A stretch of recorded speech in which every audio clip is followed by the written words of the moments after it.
రమ్యారావు గారు, కల్వకుంట్ల రమ్యారావు గారు ఎట్లా అర్థం చేసుకున్నారు అని అడిగితే మీకేం అర్థమైందండి? ఏంటండి ఈ ప్రెస్ మీట్ అండి? ప్రెస్ మీటే ఏంటో మరి తను ఇచ్చిన స్టేట్మెంట్స్ చూస్తే యాక్చువల్గా అయితే అప్పుడు పుట్టిన పార్టీ అయినా మాలాంటి కాంగ్రెస్ పార్టీ జాతీయ పార్టీ అయినా ఒక హైకమాండ్ ఏదైతే చెప్తుందో, అధిష్టానం ఏదైతే చెప్తుందో దాని గైడ్ లైన్స్ ప్రకారం కట్టుబడి ఉండి ఎవరమైనా పార్టీ లైన్లో పనిచేస్తాం. మరి నాకు బీఆర్ఎస్ ఒక కన్ను, జాగృతి ఒక కన్ను, కేసీఆర్ గారే మా నాయకుడు అంటుంది. మరి కేసీఆర్ గారి పర్మిషన్ తీసుకున్నట్టు అఫీషియల్గా లెటరు రావాలి. తను ఈ ప్రోగ్రామ్ చేస్తా ఈ రోజు స్టేట్మెంట్ ప్రకారం 4th రోజు నేను కేసీఆర్ గారి కోసం ధర్నా చేస్తా అన్నప్పుడు కేసీఆర్ గారి పర్మిషన్ తీసుకోవాలి అల్టిమేట్గా. మరి ఆ పర్మిషన్ తీసుకున్నట్టు ఒక లెటరు లేదు, కేసీఆర్ గారి నుంచి ఒక ఫోను లేదు, ఏది లేదు. అంటే తనకు తాను సొంతంగా డెసిషన్ తీసుకొని ఇప్పుడేమో జాగృతి నుండి అంటుంది. మరి నేను బీఆర్ఎస్ నాయకురాలని కేసీఆర్ గారి కోసం ధర్నా చేస్తా, కేసీఆర్ గారి కోసం పోరాటం చేస్తా అని అనాలి. జాగృతి అంటున్నారు, జై జాగృతి అంటున్నారు, మళ్ళీ కేసీఆర్ కోసం అంటున్నారు. మరి దీన్ని ఏ రకంగా అర్థం చేసుకోవాలి? అంటే ఇక్కడ మరి బల ప్రదర్శన, బలం పెంచుకోవడమా, లేకుంటే అన్న కేటీఆర్ వచ్చేంత వరకు ఇది ఒక సీరియల్ లాగా సాగదీసి మరి ఈ తాడో పేడో తేల్చుకునే వ్యవహారమా, మరి దేనికి సంకేతము అని నేను అడుగుతున్నాను.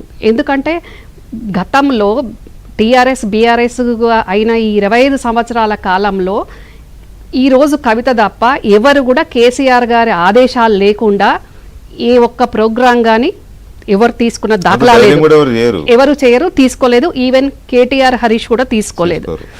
ఎప్పుడు ఎక్కడ నెగ్గాలి, ఎక్కడ తగ్గాలి అనే తెలిసిన అపరచాణక్యుడు కేసీఆర్ గారు. ఆయన ప్రత్యర్థి ఎత్తులను చిత్తు చేయగలగ సామర్థ్యము, వ్యూహము ఆయన దగ్గర ఉంటుంది.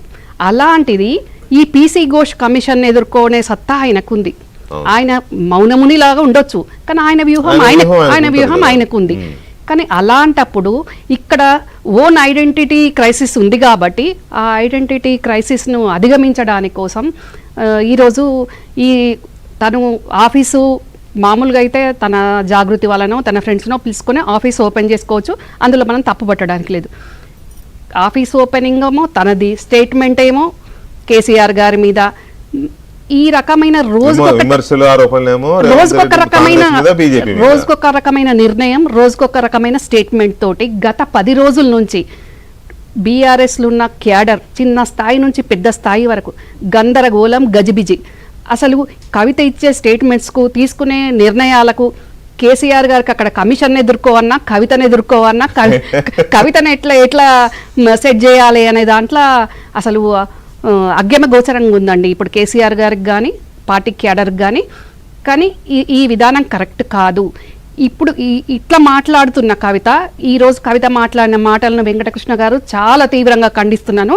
నేను కాంగ్రెస్ పార్టీ నాయకురాలుగా కవిత ఒక మాట చెప్పింది, మా పార్టీ తీసుకునే స్టాండ్ యువ వికాసం పేరు మీద మేము జాబ్స్ ఇచ్చేదాన్ని, అదే దాని యువ వికాసానికి రాజీవ్ యువ వికాసం అనే పేరు పెట్టారు. రేవంత్ రెడ్డి గారు చెప్తే హైకమాండ్ ఓకే అంది. రాజీవ్ యువ వికాసం పేరు మీద మేము ఉద్యోగాలు ఇవ్వబోతుంటే ఇక్కడ కవితకు వచ్చిన ఇబ్బంది ఏంది? అసలు రాజీవ్ గాంధీ గారి పేరు తలుసుకునే నైతిక అర్హత కూడా వీళ్ళకు లేదు. డెఫినెట్గా బరాబర్గా రాజీవ్ గాంధీ గారి కుటుంబాల పేర్లే పెట్టుకుంటాం. ఎందుకంటే ఈరోజు కేసీఆర్ పక్కన ఆయన కొట్లాడితే రేవంత్ రెడ్డి ముఖ్యమంత్రి సీట్లో కూర్చున్నది అని అన్నారు. దాన్ని 100% తీవ్రంగా ఖండిస్తున్నా. ఎందుకు అనంటే రాజీవ్ గాంధీ గారి కుటుంబాల